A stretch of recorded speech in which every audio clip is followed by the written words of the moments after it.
Michigan.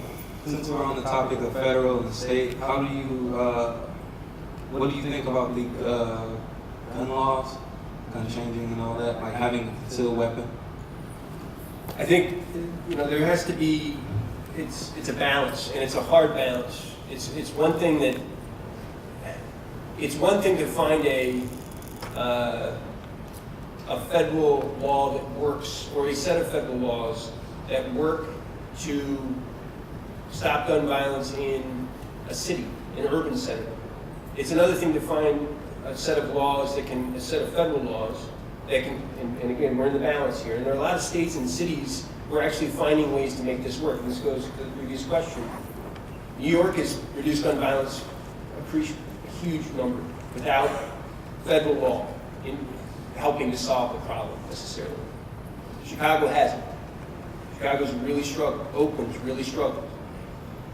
If we're going to figure it out from here, we better, as someone who works for someone who supports the Second Amendment as the law of the land, we need to figure out right-sized solutions and solutions that are actually going to be effective. And so that, for my guy, is magazine clips. Thinking about the size of the magazines. Why do we need 30 rounds in a magazine? Thinking about mental health, thinking about a gun background check, a gun show loophole closure. Those are the kinds of things. And assault weapons ban is more difficult because there are so many weapons out there that people use for home protection that we can't, it's very hard to legislate from here. Now there are state laws and city ordinances that have effectively banned certain types of guns because they don't fit the communities that they should be, that they're in, right? That certain guns, you don't need an AR-15 in an urban setting necessarily. So there have been ordinances and other laws passed to preclude that. But it's a balance because plenty of weapons get shipped in from states where there aren't gun laws. And so there is a federal role to play. It's just we have to find that balance, and it's really complicated.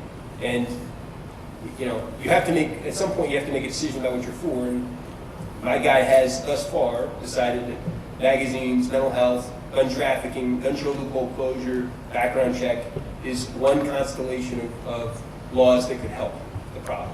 It could help ameliorate the problem. We have 300 million guns in this country. 300 million.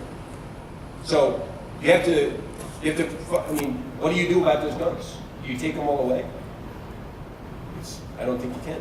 And so you have to find some balance of policy, and that's unique across the world. 300 million guns in this country is very unique. It's not what other countries have. So we have to figure out what to do with it in a balanced way that supports the ability of Colorado's, it's really important to be able to hunt. And home protection is also really important to people. It's part of the culture. So you have to strike that balance.